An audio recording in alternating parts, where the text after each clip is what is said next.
بسم اللہ الرحمن الرحیم ان الحمد للہ نحمده ونستعینه ونستغفره ونعوذ باللہ من شرور انفسنا وسیئات اعمالنا من يهده الله فلا مضل له ومن يضلل فلا هادي له واشهد ان لا اله الا الله وحده لا شريك له واشهد ان محمدا عبده ورسوله اما بعد فان خير الحديث كتاب الله وخير الهدي هدي محمد صلى الله عليه وسلم وشر الأمور محدثاتها وكل محدثات بدعة وكل بدعة ضلالة وكل ضلالة في النار.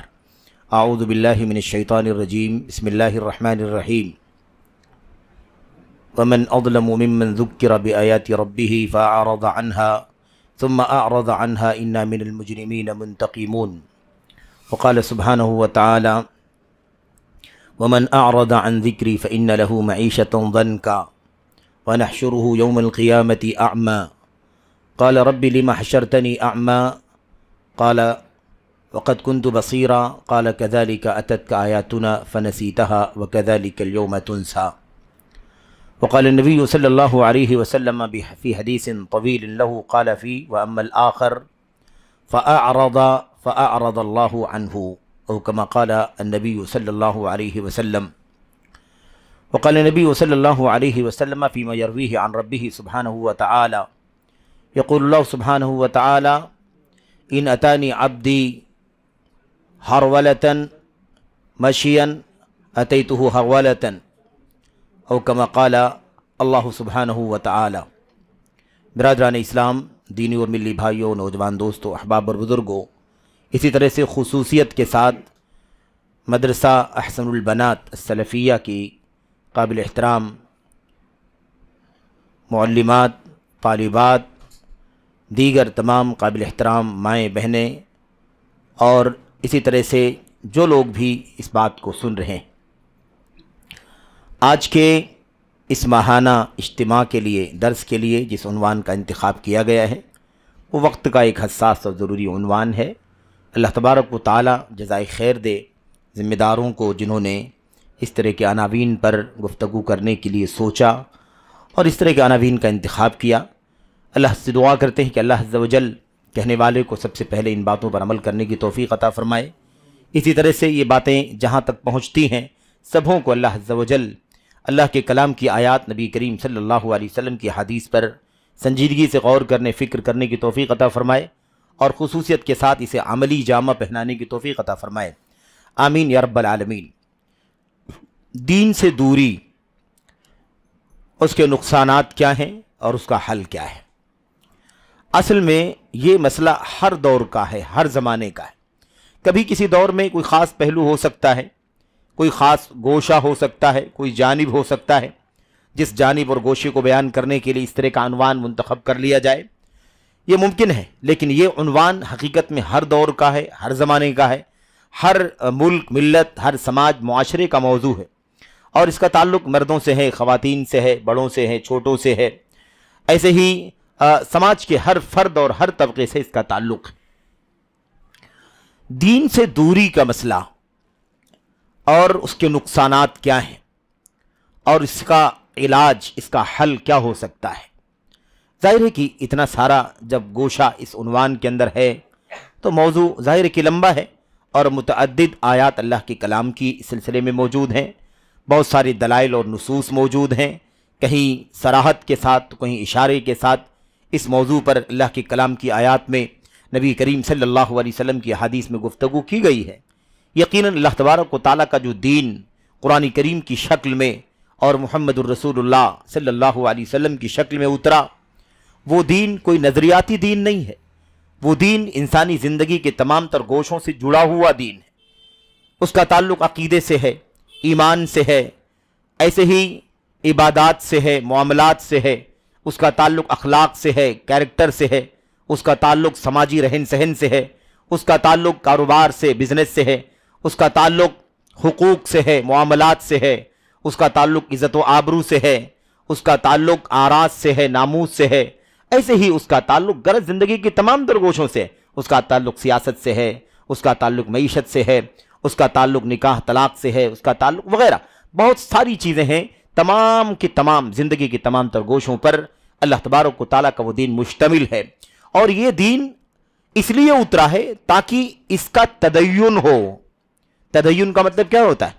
دین جو اللہ تبارک و تعالیٰ نے اتارا ہے قرآن کریم اور سنت کی شکل میں، اس کا تدین یعنی اس دین کو زندگی میں نافذ کر لینا، اسے برتنا، دین والا ہو جانا، دیندار جس کو ہم کہتے ہیں نا، یہی ہے۔ اگر دیندار ہے تو ٹھیک ہے، اور نہیں ہے تو وہ دین سے دور ہے، دین سے بیزار ہے، دین سے منہ موڑنے والا ہے، دین سے، اللہ سے، اس کی کتاب سے، اس کے نبی محمد الرسول اللہ صلی اللہ علیہ وسلم کی سنتوں سے، سلف امت کی تعلیمات سے، صحابہ کرام کی زندگیوں سے، ان کے بایوگرافی سے، ان کے رہن سہن سے، قول، فعل، اقوال، اعمال، ایسے ہی اطوار، غرض زندگی کی تمام تر جو اللہ کے نبی علیہ السلام کے اصحاب اور سلف امت کی جو سیرت ہے، اس سے وہ بیگانہ ہے، اس سے وہ دوری اختیار کر رہا ہے، اسے زندگی میں برتنا چاہیے، لیکن وہ برت نہیں رہا ہے۔ اب یہ برتنے کا مسئلہ بھی دو طرح سے ہے۔ ایک، ہم لوگ عام طور پر یہ سمجھتے ہیں نا کہ دینداری کا مطلب ہوتا ہے کہ آدمی عمل کرنا شروع کر دے۔ یاد رکھیں، کبھی بھی پورے دین اسلام میں عمل پہلے نہیں ہے، عمل سے پہلے علم ہے، اور یہ تمام تر دین سے دوری کی اساس اور بنیاد ہے۔ دین سے دوری، دین سے بیزاری، دین سے اعراض کا ایک بہت بنیادی سبب بھی یہ ہے میرے بھائیو۔ سبب پر زیادہ گفتگو نہیں ہوگی کیونکہ سبب پر گفتگو کرنے کا عنوان میں نہیں ہے، شق نہیں ہے، لیکن اشارہ آپ کے سامنے آئے گا کہ دین سے دوری کے اسباب کیا ہیں، چند باتیں اشارے کے طور پر، اور پھر اس کو نقصانات کیا ہیں، اور آخر اس کا حل کیا ہو سکتا ہے، کیسے لوگ دین سے قریب آ سکتے ہیں۔ تو اصل میں مسئلہ سب سے پیچیدہ یہ ہے کہ دین سے دوری کا معنی ہی ہم پہلے سمجھ لیں کہ دین سے دوری کا معنی کیا ہوتا ہے۔ اور یہ جو بات میں آپ کے سامنے عرض کر رہا ہوں کہ لوگ عام طور پر سمجھتے ہیں کہ عمل کریں، لیکن یاد رکھیں کہ عمل انسان کر رہا ہوتا ہے، تب بھی اس کا عمل کرتے ہوئے بھی دین سے دور رہنا پایا جاتا ہے۔ ایسا کتنی مرتبہ ہوتا ہے آدمی عمل کر رہا ہے لیکن پھر بھی دین سے دور ہے۔ کیا وہ سارے کے سارے اعمال کرنے والے جو بہت زیادہ نمازوں کی پابندی، ایسے ہی سنن مستحبات تک کا بھی اہتمام کرتے ہیں، لیکن آپ دیکھیں ان کے عقیدے میں فساد ہے، ان کے ایمان میں فساد ہے، ان کی توحید سلامت نہیں ہے، ان کے یہاں شرک ہے، ان کے یہاں قبر پرستی ہے، ان کے یہاں بدعات ہیں، ان کے یہاں خرافات ہیں۔ تو ایسے بہت سارے لوگ ہیں جو عمل تو کر رہے ہیں لیکن عقیدے کے اندر فساد اور بگاڑ ہے، ان کا راستہ صحیح نہیں، بڑا نمازی ہے، روزے دار ہے، لیکن اس کی فکر خارجیت کی ہے، وہ مسلمانوں کے خلاف تلوار اٹھانا جائز سمجھتا ہے، وہ لوگوں کو کافر سمجھتا ہے۔ اب یہ مسئلہ بڑا پیچیدہ، عمل تو کر رہا ہے، 5 وقتہ نماز میں آپ کے سامنے حاضر ہو رہا ہے، روزے میں آپ کا ساتھی ہوتا ہے، صدقات و خیرات اور اللہ کی راہ میں خرچ کرنے کے معاملے میں کافی جذبہ اس کا دکھائی دیتا ہے، اور چیزیں ہیں، لیکن فکری طور پر وہ بگڑا ہوا ہے۔ تو عقیدے کا بگاڑ ہے، فکر کا بگاڑ ہے، تو آپ سمجھ لیجئے کہ اس کا ظاہری نماز روزہ کرنا بھی اس کو دیندار نہیں کہے گا، اسے دیندار نہیں کہا جائے گا۔ اس لیے پیمانہ بدلنے کی ضرورت ہے، یہ سوچ، یہ نظریہ بدلنے کی ضرورت ہے۔ صرف اور صرف ظاہری اعمال کا نام دین نہیں ہے۔ اللہ کے نبی محمد الرسول اللہ صلی اللہ علیہ وسلم کے پاس جب جبریل امین علیہ السلام تشریف لائے تھے، اور وہ لمبا واقعہ حدیث جبریل کے اندر جو موجود ہے، حدیث جبریل کے نام سے جسے جانا جاتا ہے، اس کے اندر آپ دیکھیے اللہ کے نبی علیہ السلام سے انہوں نے آ کر کے پہلے کیا کہا؟ یا محمد صلی اللہ علیہ وسلم اخبرنی عن الاسلام، اخبرنی عن الاسلام، مجھے اسلام کے بارے میں بتائیے۔ اللہ کے نبی صلی اللہ علیہ وسلم نے فرمایا الاسلام الاسلام کیا کہا؟ ان تشہد ان لا الہ الا اللہ وانی رسول اللہ، یا وان محمد رسول اللہ، وتقیم الصلاۃ وتؤتی الزکاۃ وتصوم رمضان وتحج البیت ان استطعت الیہ سبیلا۔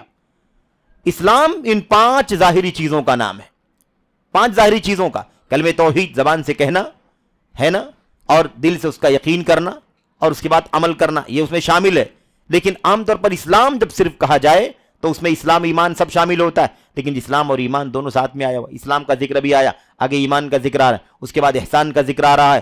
اسلام کے سوال کے جواب میں اللہ کے نبی صلی اللہ علیہ وسلم نے ان 5 چیزوں کا ذکر کیا جنہیں ہم ارکان اسلام 5 کہتے ہیں۔ اسلام کے 5 ارکان، اس بات کی گواہی دو کہ اللہ کے سوا کوئی سچا معبود نہیں، اور محمد صلی اللہ علیہ وسلم یا میں یعنی اللہ کے نبی صلی اللہ علیہ وسلم نے فرمایا اللہ کا بندہ اور اس کا رسول ہوں، اور نماز قائم کرو، صلاۃ قائم کرو، اور کیا کرو؟ اللہ تبارک و تعالیٰ نے تمہارے مالوں میں جو زکوٰۃ فرض کی ہے وہ زکوٰۃ ادا کرو۔